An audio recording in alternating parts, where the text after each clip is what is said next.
In Tisa, very few jobs can grant someone the power of an avatar. Writing happens to be one of them.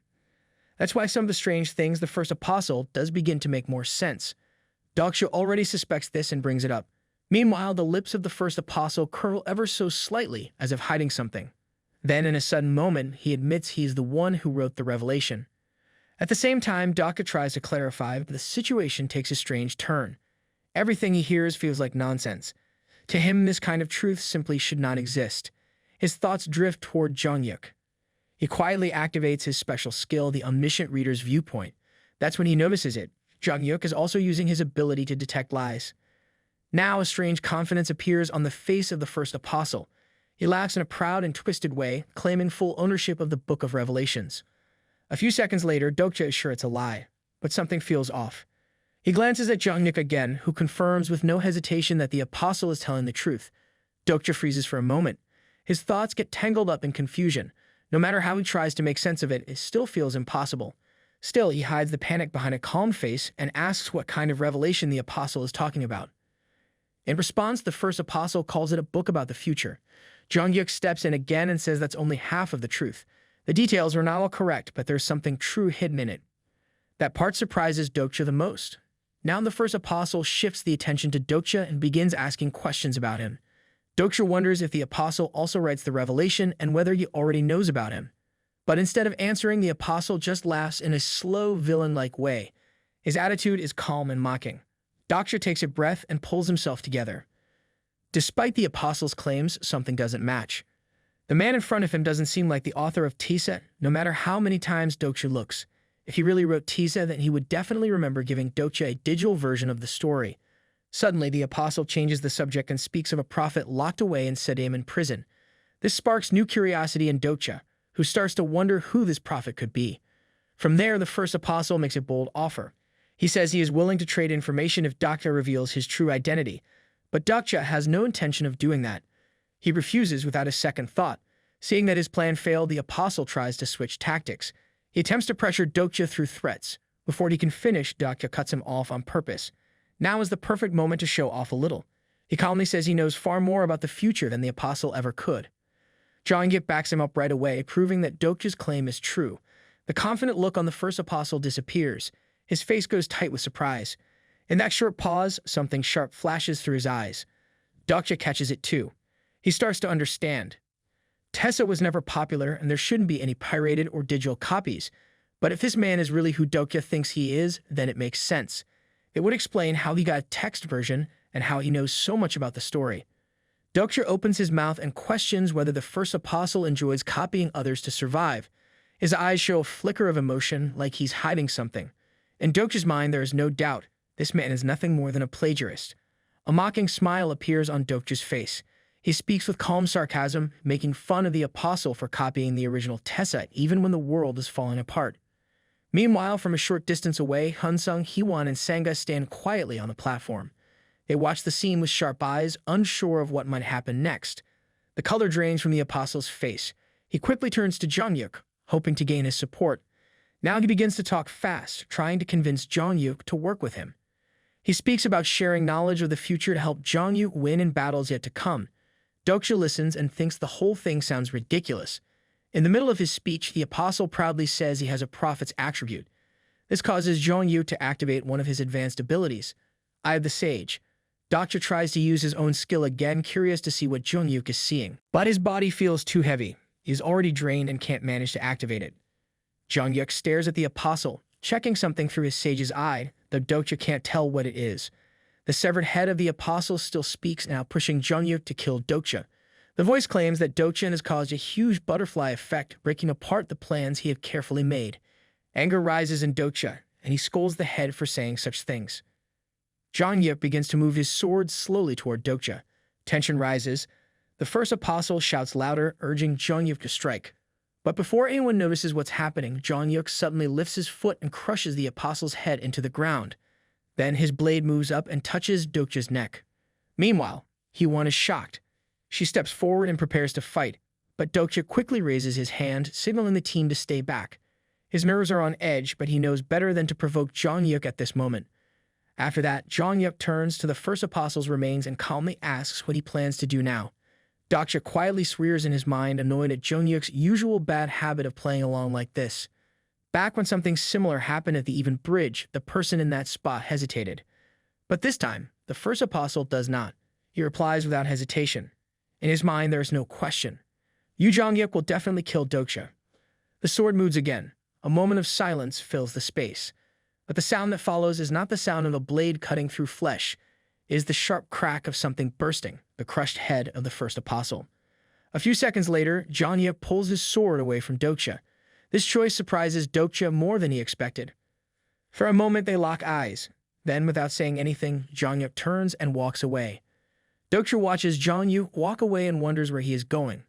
A quick thought crosses his mind. Maybe Junghyeok is really planning to leave Ji behind. In response to the unspoken question, Junghyeok mentions that the future has changed, and so the plan must change too. Hearing this, Dokja tries to offer his help again. But Junghyeok turns around with a sharp look and calmly says that his debt has already been repaid. He adds one last thing, that not taking his flag counts as his final favor. That leaves Dokja feeling irritated. He quickly reminds Junghyeok that leaving the station without proper permission could trigger a punishment. At that moment, Junghyeok slowly moves his hand toward the hilt of his sword. Sensing danger, Dokja quickly changes his tone and says he already knows Junghyeok is heading to Jungbu Station. He brings out the black flag, saying it will help complete the king's path. Junghyeok doesn't seem impressed. Instead, he throws out a comment about how it would be faster if he just took Dokja's flag. Dokja responds with a confident smirk, daring him to try. It's a bold move.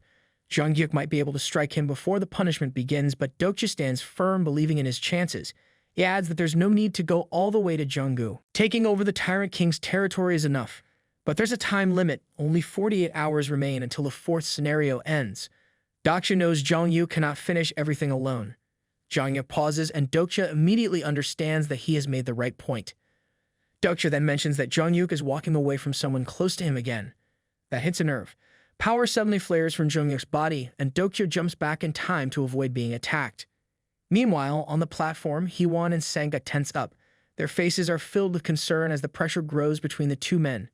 Even so, Dokja keeps his cool. This moment finally pushes Junghyeok to start working with him. With the tension fading a little, Dokja asks what the apostles' abilities are. A short while later, Dokja reaches out to Minsob and Sungkook.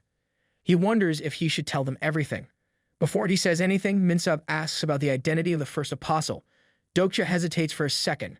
Then he asks if they've ever heard of a novel called Quintuple S-Grade Infinite Regressor.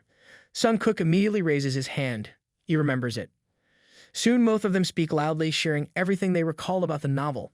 It becomes clear to Dokja that they must be fans of web novels too, especially if they've read Tessa. In fact, Dokja himself read that novel once. He remembers reading Tessa at the time and accidentally clicking on that other one just because it showed up on the daily top list. At first, he was shocked. The settings and events felt too familiar, almost copied. He even left a comment about it. But instead of people agreeing with him, they attacked him for criticizing a book they liked. He received angry messages and harsh replies. Now Dokja finally tells them. The first apostle is actually the author of Quintuple S-Grade Infinite Regressor. He likely has a personal copy of that same story. By copying the plot, he can predict the future of this world to a certain point. Minsob and Sungkook grow worried. They ask if that makes the apostle unbeatable, but Dokja stays calm. There's no need to fear. The apostle can only copy the early parts. As the story moves forward, his knowledge fades. It makes sense. After chapter 100, Dokja was the only one still reading Tessa. Meanwhile, on the other side of the station, Sangha and Hee-won make their way toward Jihai, who has just regained consciousness. The moment feels calm, but the weight of what just happened still hangs in the air. After some time, Dokja receives new information. He learns that the Tyrant King has been keeping prophets locked up, forcing them to provide insight about the future. The clock is still ticking. Only 48 hours remain before the scenario comes to an end. Dokja knows it's too dangerous to face the Tyrant King by himself, so instead of going straight at him, he decides to target something else, the flow of information. If the king depends on prophets, then cutting off that source could work. He shares his plan with Minsob and Sungkook. The goal is simple. Use the plagiarized novel against them. They'll create a text version of Quintuple S-Grade Infinite Regressor and spread it around. When enemies are many, the best move is to make them fight one another. That is Dokja's plan. Soon he borrows a laptop from Pildu and explains more to the others. There's no need to make the novel perfect. The idea is to recreate just enough of the story and distribute it to every nearby station. The plagiarist, the first apostle, has information about the early stages of Tisa, especially events from the third and fourth regressions. He keeps this knowledge hidden, especially from the prophets. Meanwhile, the tyrant king is one of the 7 kings of Seoul. He only started using revelations after learning about the prophets. One wants to control all knowledge, the other tries to pull it out of hiding. It's clear what will happen when these two forces collide. To make sure they take the bait, Dokja adds tempting details, special items and clues that appeal to both the plagiarist and the tyrant king. A short time later, Minsab gets frustrated. He tugs at his own hair, finding it hard to write a fake novel. But Dokja tells him not to worry too much. They only need parts that will catch the enemy's attention. Still, there's another concern. Dokja wonders if Hyunsung and Ji will be shaken when they find out they are just characters inside a story. But then Minsub says something unexpected. He casually reveals that he already told some people that their world might be a novel, but no one took it seriously. They didn't understand it at all. This surprises Dokja, that Minsab adds that this is probably how the first apostle was able to find the prophets so easily. That makes Dokja uneasy. A strange feeling grows inside him, and he asks what makes them different from the characters. But the answer Minsab gives is unclear. He says they are not characters. They are like Dokja, outsiders of the novel. Dokja understands part of it. When someone is a character, he can check their information. But recently, something strange has been happening. Sometimes the data updates, and suddenly people start showing up in the character list. This makes him wonder if everyone eventually becomes a part of the story. His eyes briefly move to Senga and Gillian. Without saying anything, he activates the character list to check. Unfortunately, their names still don't appear. Soon after, Minsab is nearly done writing the fake version of the novel. The quality is so bad that if anyone tried to serialize it, it would never survive. But that doesn't matter. The goal isn't to write good stories, it's to spread a dangerous lie. The first step is to make people believe that the Book of Revelations has been leaked to the public. Meanwhile, Sumkok raises a concern. He's not sure if there's enough time left to get this information out. In response, Dokja calmly says that someone else will handle that part. He's already thought it through. For stations without internet access, there's a backup plan. At that moment, Kang Il-hun steps forward and confidently says he's the right person for the job. Dokja agrees. Kang Il-hun's skills are made for this kind of work. Now is the perfect time to use his attribute, the one that makes him a master of spreading rumors. If anyone can start chaos with a single whisper, it's him. Now only 40 hours remain before the 4th scenario ends. Dokja gathers the members of the Chungmuro group and gives them a serious warning. If they fail to take over Changsan Station, their group will be wiped out. The road ahead is hard, especially because they will face one of the top enemies, the Tyrant King. He still holds one of the largest territories among the 7 kings of Seoul. Dokja also shares something disgusting about their opponent. The Tyrant King surrounds himself with beautiful people, keeping them as concubines. Anyone he considers unattractive is either killed or forced into slavery.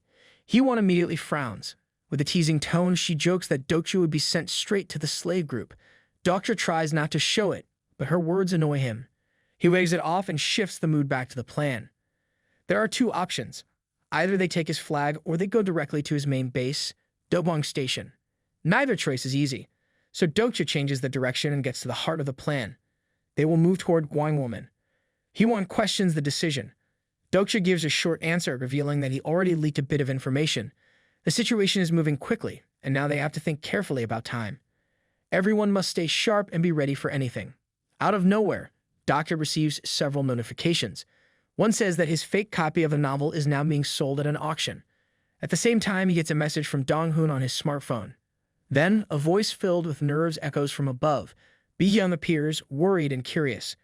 He wonders if Dokja is just trying to trick everyone, but he also notes that the constellations are thrilled by the situation.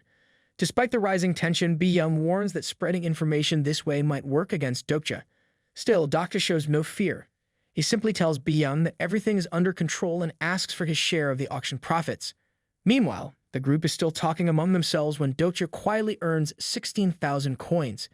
It's clear he never planned to give away the novel for free. The moment it goes up for sale, people start buying it. The coins are his reward, and the number shows just how much the information is worth. Once everything settles down, Dokja lets everyone know that he's going to rest. Hyewon looks at him with disbelief, calling him too relaxed for the situation. But Dokja only gives a calm smile and says nothing more. Soon he lies down and closes his eyes. Sanga walks over and gently lays a thin blanket over him. The moment feels soft and calm, even if Hyewon still finds the whole thing strange. To her, it's almost ridiculous that Dokja could sleep now of all times.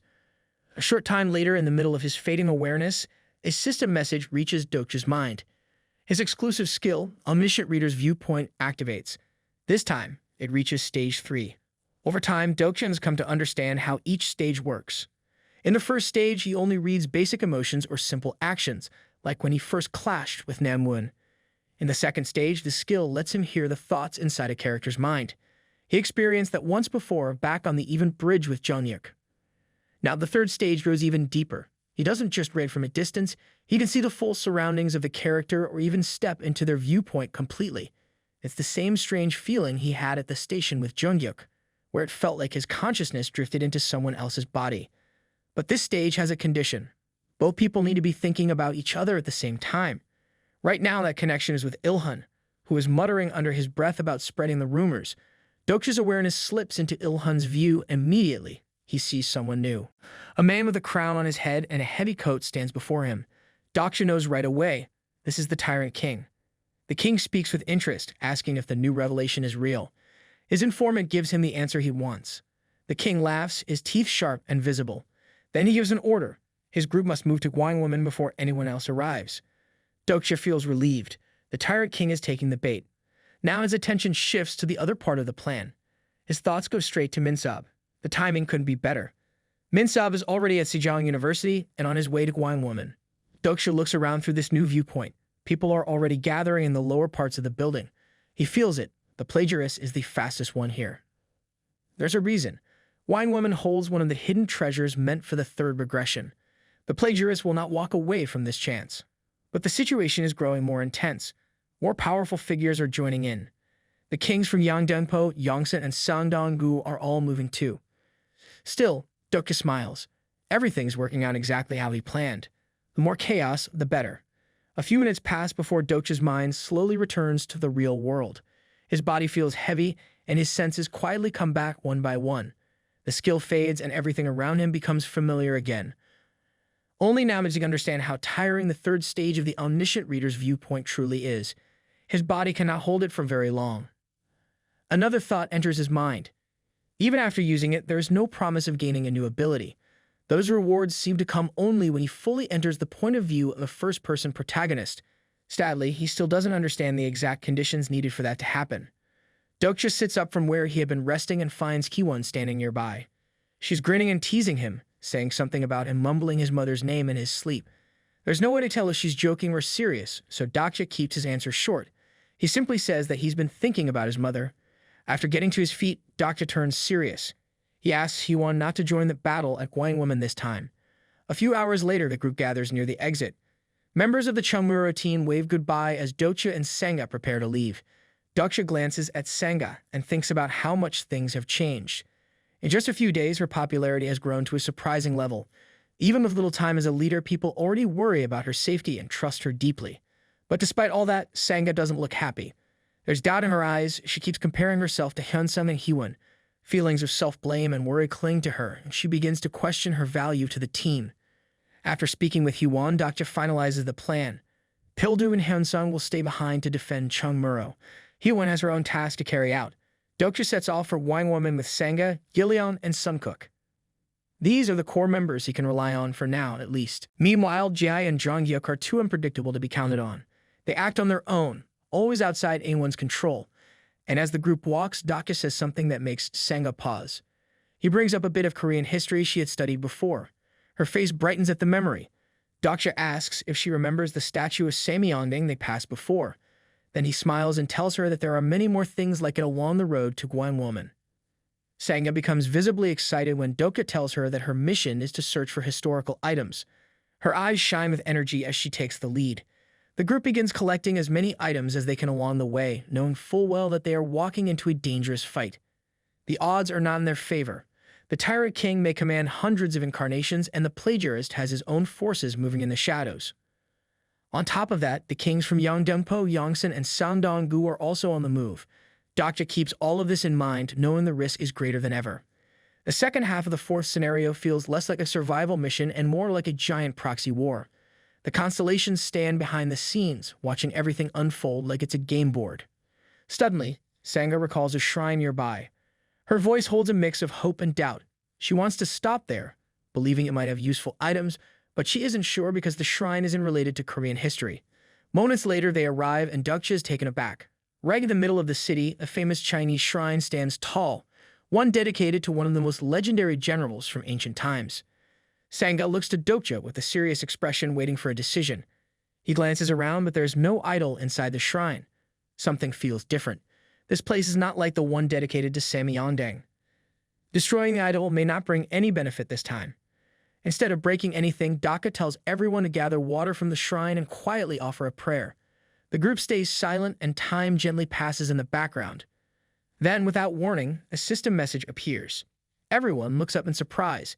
It turns out that this shrine has been forgotten and neglected for a long time. But now they are being blessed by the constellation known as the Lord of the Beautiful Beard. His gift grants them increased stamina and strength, lasting for the next 24 hours.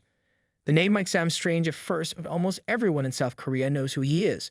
This is none other than Guan Yu, the famous hero from the Romance of the Three Kingdoms. Sunkook's face lights up with joy. To him, this feels like striking gold. Suddenly, a small bug lands on Gilyoung's finger. He doesn't panic but warns Dokja immediately. Their senses go sharp. A group is approaching from a distance. Around 50 people walk in formation, all dressed in clothes that resemble different historical eras. Their presence is strong. Dokja watches them closely and thinks they look like they just stepped out of a museum. They don't look like normal fighters. Most of them are tall, neat, and handsome. In the front row, Sunkook notices someone familiar. He points out a man named Hwang Sunmin. That man steps forward, raises his spear, and questions Dokja's identity. Dokja already knows who this group is, but instead of giving a clear answer, he turns the question back and asks who they are. His tone remains calm, even in the rising tension. Suddenly, a female voice rises among the crowd. She points out the flag in Dokja's hand and asks if he is also a king. The men part smoothly, like a rehearsed performance. A woman dressed in an elegant royal costume steps out and stands in the center. Her aura is powerful. At that moment, Sunkook yells in shock and excitement. He recognizes her right away, Min Ju-won. His excitement turns into fanboying, but something seems off. Dokja notices it immediately. The hypnotist is falling under her charm. Without hesitation, Dokja moves behind him and hits him. Dokja activates his skill to snap Sunkook out of the spell. The effect is immediate. Sunkook's eyes return to normal and his confused expression fades. On the other side, Min Ju-won lets out a soft laugh, clearly amused. Dokja narrows his eyes. There's something odd about this. He starts wondering how Sunkook even knows the name Min Ju-won in the first place. It's not just familiarity, it's recognition, like she's someone real. Without wasting time, Dokja uses his profiling skill to look deeper into her. As expected, the truth is confirmed. She is the king of beauty from the original Taeza. Dokja steps forward and greets her. His tone changes completely. He begins speaking like he's in an old historical drama, words slow and respectful. Min Ju-won smiles, clearly thinking she has pulled him under her charm as well. But Dokja's way of speaking is not out of awe. It's part of his plan. He continues, pointing out how closely she matches her sponsor's spirit. He then compliments her, calling her the last queen of Silla. That one sentence hits harder than anything he's sent so far.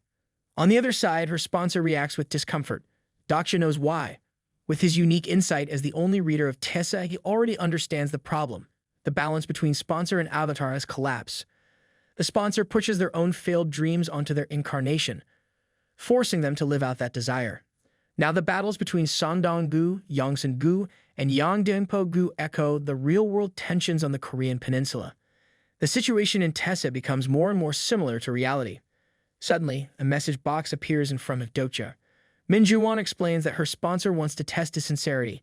She sends him a scenario request. Dokja looks at the scenario details.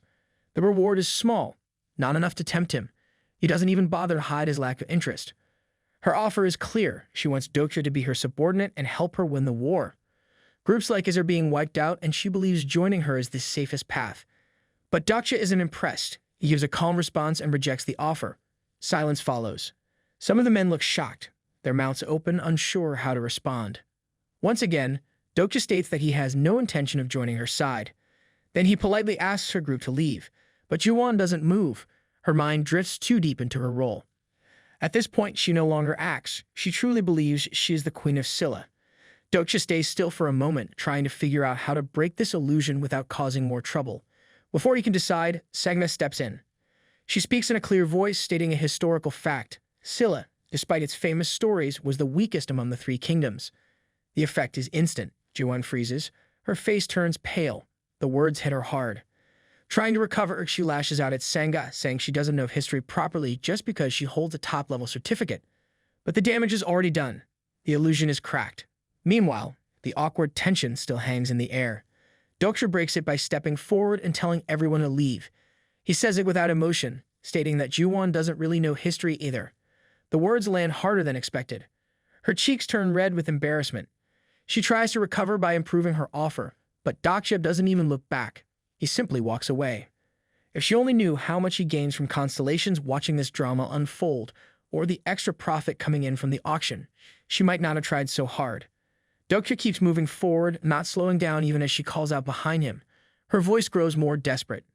At one point, he finally stops and lets out a tired sigh. For a brief second, Juwon believes she has won him over. But without turning around, Dokja asks for 10,000 coins, softly, and in a tone that doesn't match the weight of the request. Juwon pauses, caught off guard. She tries to process what he just said.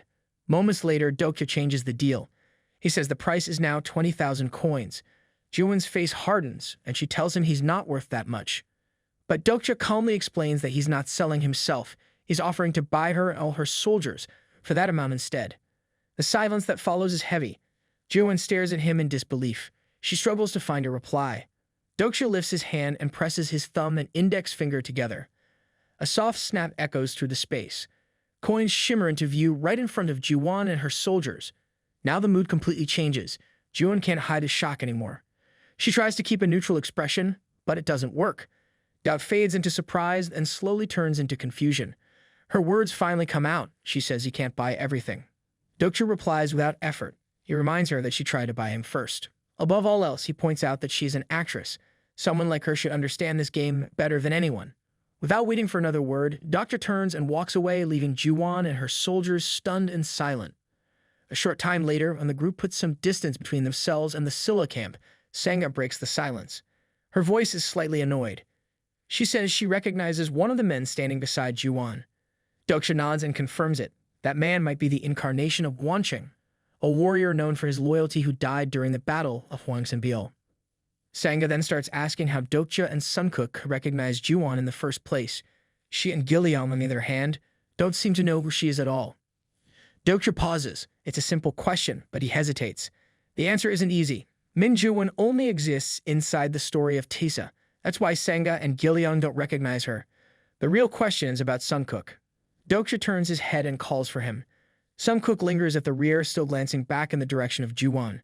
His expression is hard to read. He looks unsettled. Dokja asks how he could possibly know a fictional actress. Sunkook says nothing, lost in thought. His face shows confusion. He genuinely doesn't know how he recognizes her. Dokja silently activates his profiling skill. For the second time, he checks Sunkook's information. Most things look the same, but one thing has vanished. The trait that once marked him as the 9th Renouncer is no longer there. Meanwhile, Dokja stares at Sunkook's information window with quiet surprise. The missing attribute sparks a serious thought. In the world of Tessa, an attribute only disappears when the person no longer meets the requirement to hold it. This change means something has shifted inside Sunkook. The Renouncers all share one trait. They know the future of this world. But Sunkook's knowledge only covers the early parts, barely reaching past the prologue. The scenario they are living in now has already gone beyond what he knows. A theory begins to form in the mind of Dokja. Maybe all Renouncers lose their special status once the present timeline catches up to the part of the story they remember. Maybe they simply turn into regular characters. It is still just a guess, but it feels possible. Dokja starts wondering if that will also happen to him one day. Suddenly, a notification appears in front of his eyes. It says Juwon has faint feelings for him. His thoughts shatter like glass. Reflexively, he turns to look behind him. Juwon stands in the distance, her back facing them. Her posture is stiff and her gestures look full of anger, but he can't see her expression. A strange memory comes rushing back. During the 11th regression, Junghyeok once grabbed Juwon by the collar, and ever since that moment, she seemed to carry feelings for him.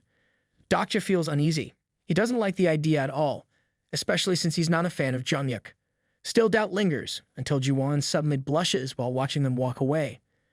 An hour passes, and the group gets closer to one woman. Dokja moves carefully, leading the others and keeping his voice low. He explains the current situation. The Tyrant King is heading toward the National Palace Museum, where a powerful artifact lies hidden, the 4-yin demonic beheading sword. This item is known as one of the strongest in Tisa, especially in the early story. It carries the flashy label of a quintuple S-grade item, and Dokja knows Junghyeok is the one who wrote that part, but whenever he reads the description, his body cringes from secondhand embarrassment. Strangely, Junghyeok takes it as praise. Gillian then asks why they are hiding instead of going to the museum first. Dokja answers calmly, the timing right now isn't ideal. The 4-yin demonic beheading sword is indeed inside the museum. Despite its legendary title, there's no such thing as a triple S or quintuple S rating in reality. Those names are just part of the drama. Still, the sword performs extremely well and was even favored by Junghyeok during his 3rd regression. This weapon is powerful, but not necessary right now. However, someone like the Tyrant King would definitely be chasing after it. Dokja now begins explaining the real plan to his group. They won't make the first move. Instead, they will wait until the other kings go after the sword. In that moment of chaos, Dokja's team will move in not for the sword, but for the other valuable artifacts hidden around it. Suddenly, sparks shoot through the air and a new figure appears. It is an intermediate Dokja, arriving out of thin air with a proud smile. He sees how many people have gathered in Guan Woman and decides this moment deserves a reward. Right then, a deep sound begins to rise from the center of the square. The ground rumbles under everyone's feet. Dokja, the Tyrant King, and even the plagiarists stop and look toward the center. A golden light shines over something emerging from the stone. One large throne, glowing like treasure. Above the throne, the Dokja hovers with importance. The 4th main scenario has just been updated. No explanations are given yet, but everyone present seems to understand one thing.